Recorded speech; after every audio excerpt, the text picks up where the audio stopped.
Bonjour et bienvenue dans cette nouvelle vidéo où nous allons voir comment faire la mise en page de notre interface utilisateur grâce à Material 3.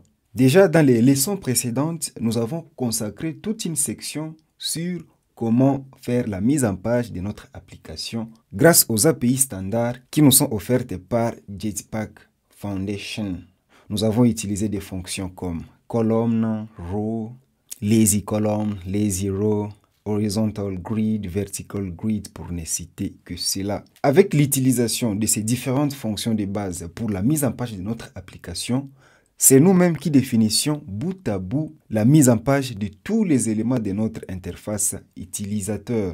Alors, pour définir la mise en page avec Material 3, ça devient de plus en plus fascinant. Ce n'est pas que nous n'allons plus utiliser les fonctions de base pour définir la mise en page, mais Material 3 nous propose déjà des API ou fonctions composables qui nous offrent déjà des constructions temporaires constituées déjà des emplacements de certains composants UI standards pour nous permettre de créer des applications qui respectent toutes les règles et principes de Material 3. Alors, sans plus tarder, nous allons voir comment utiliser quelques fonctions composables qui nous sont offertes par Material 3 pour nous permettre de faire la mise en page de notre application. Et la première fonction que nous allons utiliser, c'est la fonction composable scaffold. Juste à ce niveau, je vais appeler la fonction scaffold. Voilà, nous allons voir un peu la squelette, comment cette fonction est définie. Juste ici, vous allez voir que comme toute fonction composable normale, il y a déjà les paramètres modifier pour modifier le comportement et l'apparence de l'élément UI qui sera créé par la fonction composable. En deuxième paramètre, nous avons le paramètre top bar. Comme je le disais tantôt, les fonctions de mise en page nous proposées par Material 3 nous proposent déjà des blocs de construction déjà réalisés de façon temporaire. Ici, nous avons par exemple le bloc top bar. Voilà, c'est une fonction composable qui ne retourne rien, bien évidemment, mais déjà initialisé un bloc d'instruction qui n'a rien. On peut ou ne pas définir d'argument ces paramètres. Nous avons aussi le paramètre button bar, qui est aussi un bloc qui est déjà préconstruit. Nous avons snake bar host, floating action button, et juste à la fin, nous avons content, qui est une fonction composable. Et là, vous pouvez voir que ce n'est pas de tous les paramètres ici, c'est le seul paramètre qui n'est pas initialisé. En fait, c'est une fonction qui retournera bien évidemment un argument de type padding value. Cet argument permettra à l'élément UI qui sera créé au niveau racine du paramètre content de s'aligner au fait aux marges du scaffold. Déjà ici, vous pouvez voir que nous avons déjà la définition du paramètre content. Regardez, ça se trouve à la fin.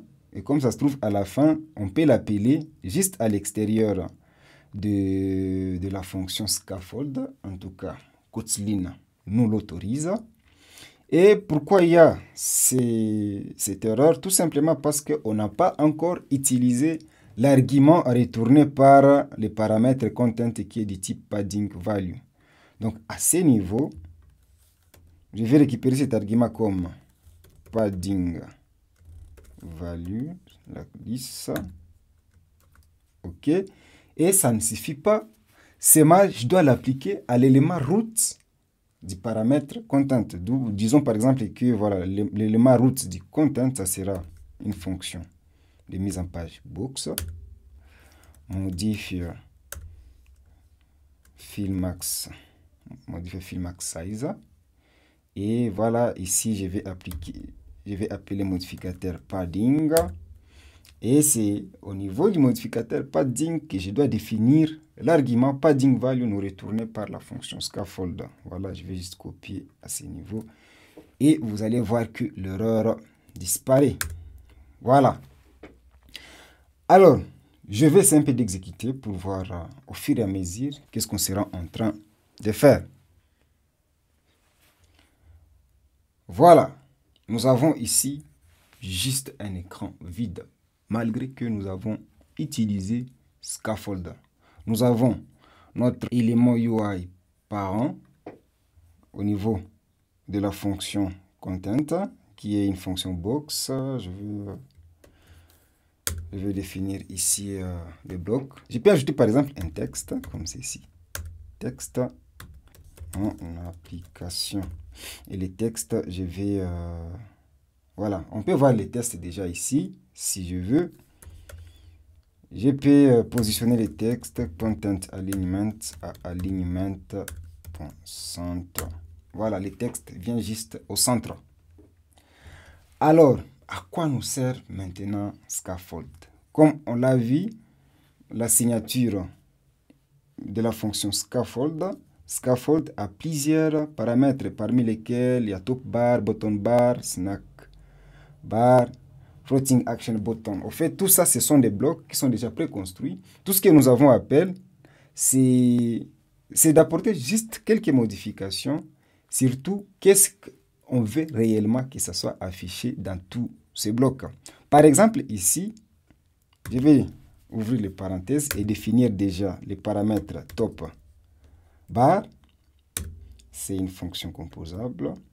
Voilà, au niveau du top bar, on sait tout ce qui est, voilà, le top bar doit être au-dessus. Ce qui est bon avec scaffold, ce n'est pas nous maintenant qui allons se casser la tête pour savoir où est-ce que nous allons afficher les éléments qui seront sur le top bar, les éléments qui seront sur la barre de navigation supérieure. Tout ce que nous avons à faire, c'est de renseigner juste l'élément qui sera sur la barre de navigation supérieure. Rien que ça. Et ici, je vais définir l'élément dédié à définir la barre de navigation. Cet élément est affiché en appelant la fonction top app bar.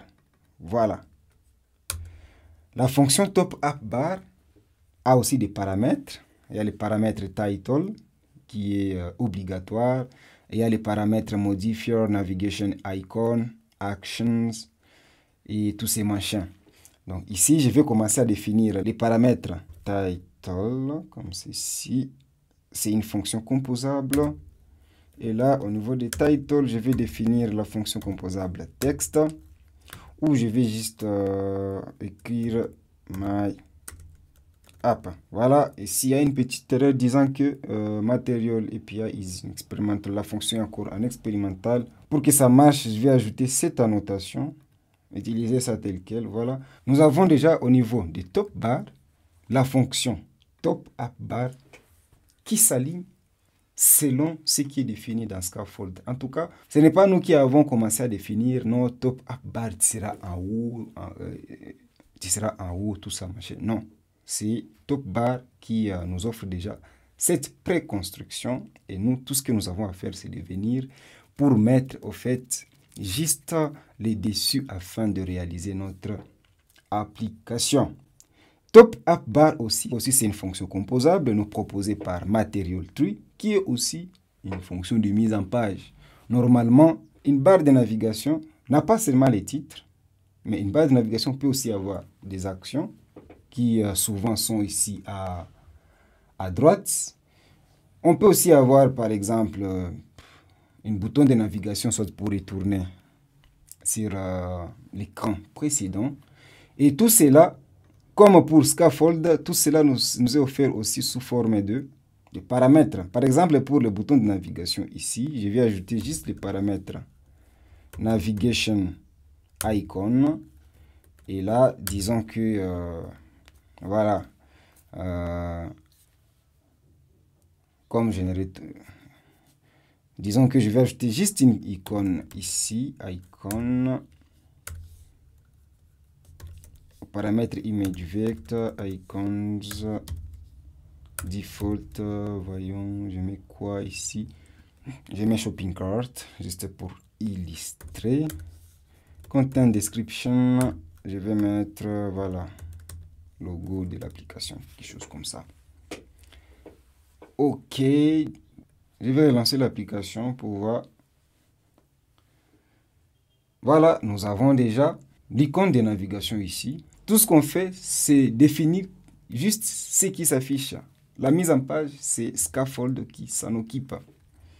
Alors, pour définir par exemple les actions ici, top app bar nous offre aussi le paramètre actions. Comme vous pouvez voir, c'est aussi une fonction composable.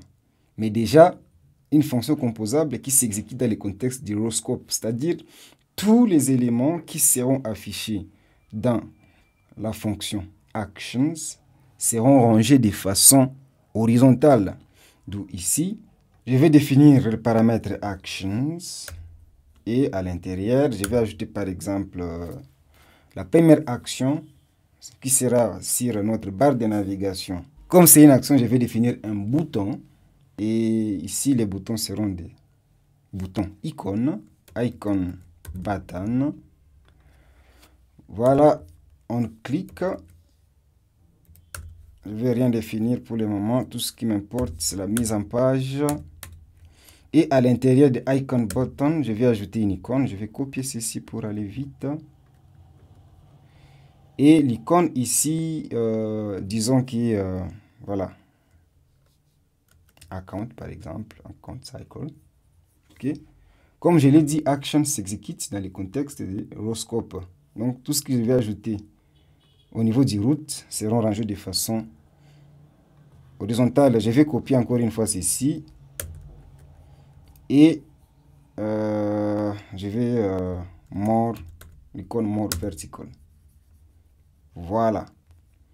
Ici, c'est profile par exemple. Et là, c'est menu plus. Super. Voyons voir. Voilà. Déjà, nous avons notre barre de navigation complète. Il y a les boutons de navigation. Il y a les titres de la barre de navigation. Il y a même les actions. En tout cas, tout a été défini sans trop d'acrobatie sur le positionnement, les arrangements. En tout cas, Top App Bar lui-même, c'est à quel emplacement l'icône de navigation doit se situer, à quel emplacement les titres doivent se situer, à quel emplacement les actions doivent se situer et de quelle manière les actions doivent être organisées. Est-ce verticalement, est-ce horizontalement? Tout ce que nous avons à faire, c'est de donner à chaque bloc les éléments qui doivent être affichés. Voilà, là, nous avons défini les paramètres top app bar de la fonction scaffold. Il n'y a pas que ça.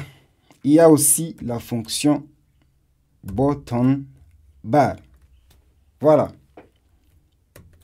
Ici, à l'intérieur, il y a plusieurs composants UI qui peuvent être définis au niveau des button bar.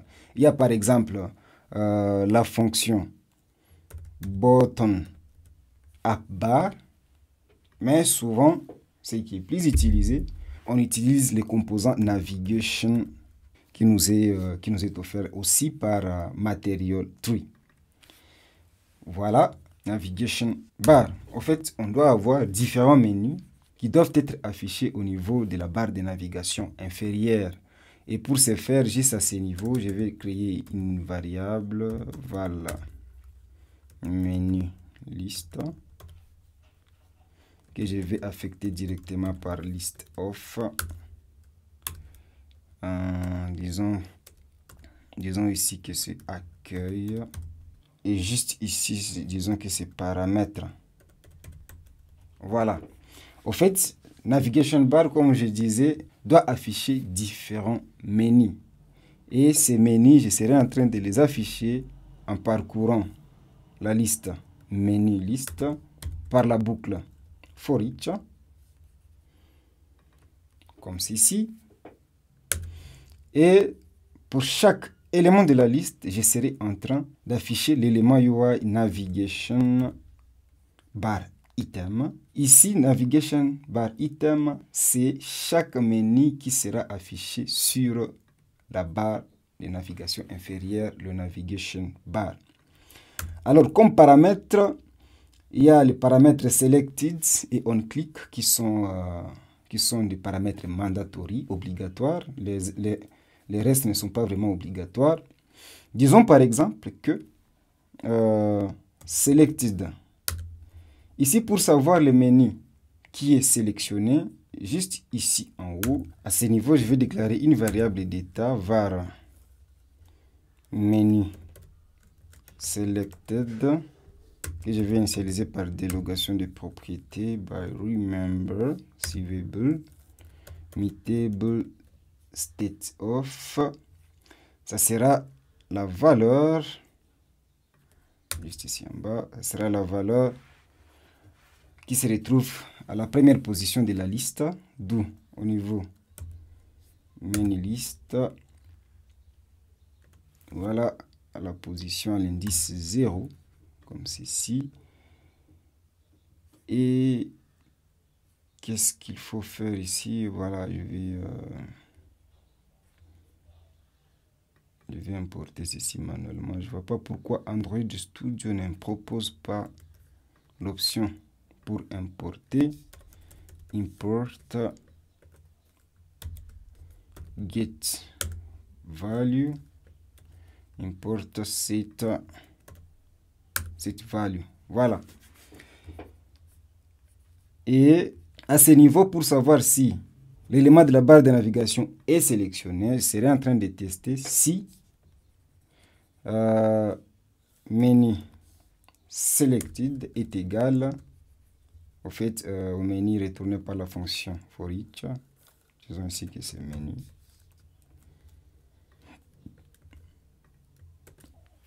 Voilà.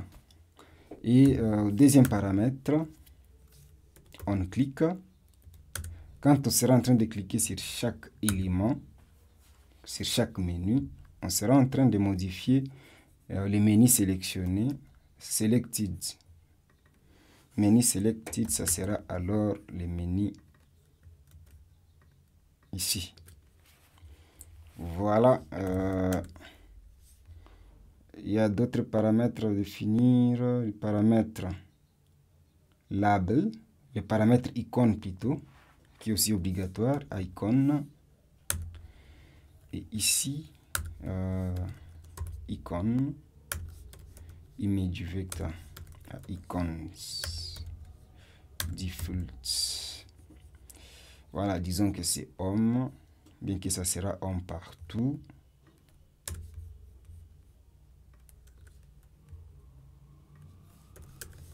Content description,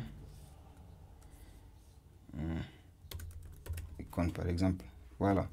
Ça, c'est l'élément menu qui sera affiché pour chaque itération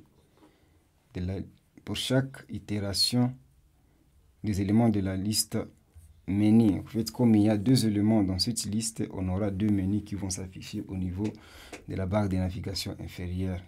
Pour voir ça, je vais exécuter l'application. Super, vous pouvez voir, nous avons le top up bar et en définissant les éléments au niveau du paramètre button bar de la fonction scaffold, sans trop de tralala, nous avons déjà le top up bar qui s'affiche juste en bas. Ce n'est pas nous qui avons dit que voilà, le top up bar doit être en bas. C'est juste que, voilà, comme scaffold, qui a déjà fait tous les emplacements pour nous, savoir tout ce qui sera dans les blocs top up bar sera en haut, tout ce qui sera dans les blocs button bar sera en bas. Et nous, ce que nous avons à faire, c'est définir juste qu'est-ce qui sera affiché. Voilà. En plus de ça, il y a un autre paramètre, toujours du scaffold, paramètre floating action button. Ça aussi, c'est plus utilisé. Floating action button, les boutons flottants. Déjà, ce n'est pas nous qui allons, comme je suis en train toujours de le dire, ce n'est pas nous qui allons déterminer où est-ce que les boutons flottants vont s'afficher. Tout ce que nous avons à faire, c'est déterminer qu'est-ce qui sera affiché dans les blocs floating action button. Et voilà, ça sera les boutons floating action button. On clique, je mets rien, ici juste ceci. Et là, je vais ajouter une icône, image vector, icons, default, disons add par exemple. Et content description, voilà. Ajouter par exemple. Et voilà, je vais l'exécuter pour voir ce que ça va donner.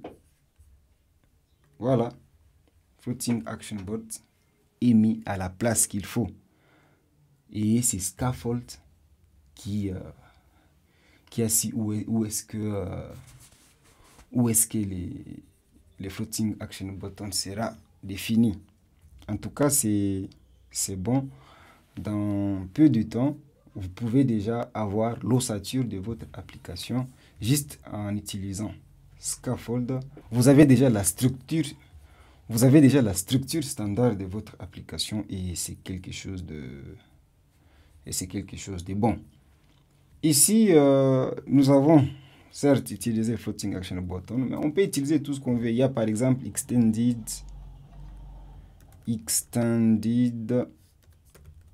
Floating Action Button. Voilà. Et là, ajouter par exemple le texte. Ajouter par exemple, voilà. En fait, on met et voilà. Scaffold fait le boulot pour nous et nous avons notre Extended Floating Action Button à la place qu'il faut. Et la bonne chose ici est que tout ce qu'on ajoute ici sont conformes aux règles et principes des Material Tree. Par exemple, ici, vous pouvez déjà voir quel menu est sélectionné. Lorsque je sélectionne ceci, voilà, il y a une marque pour souligner que voilà, c'est le menu qui est sélectionné. Et ici, on peut modifier les textes. Les textes, par exemple, au lieu d'afficher mon application à ce niveau, je serai plutôt en train d'afficher la valeur de la variable menu selected. Voilà, pour montrer où est-ce que nous sommes. Et là, je vais juste appeler menu selected. Voilà, je vais réexécuter.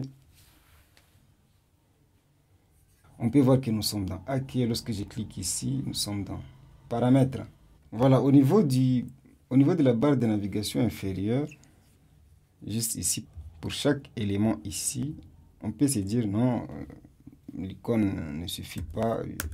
On peut ajouter les paramètres label, aussi une fonction composable.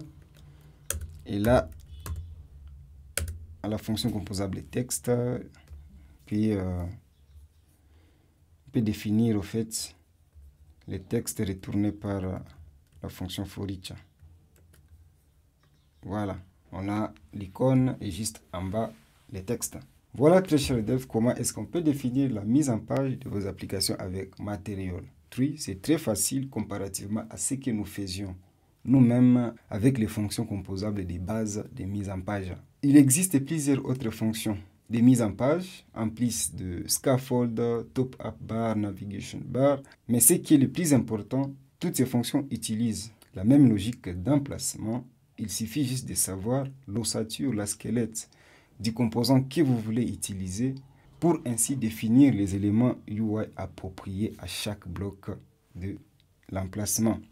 Et aussi pour les composants de navigation comme par exemple Navigation Button, il y a possibilité d'intégrer la librairie Navigation Compose avec le composant de navigation. Cela peut être soit Navigation Bar ou encore cela peut être avec le Button App Bar, Navigation Ray. En tout cas, il y a plusieurs composants de navigation en plus des Navigation Bar que vous pouvez utiliser. Mais ce qui est bon, tous respectent le même principe de navigation. Et c'est par ceci que je mets un terme à cette vidéo et j'espère que ça vous a été utile.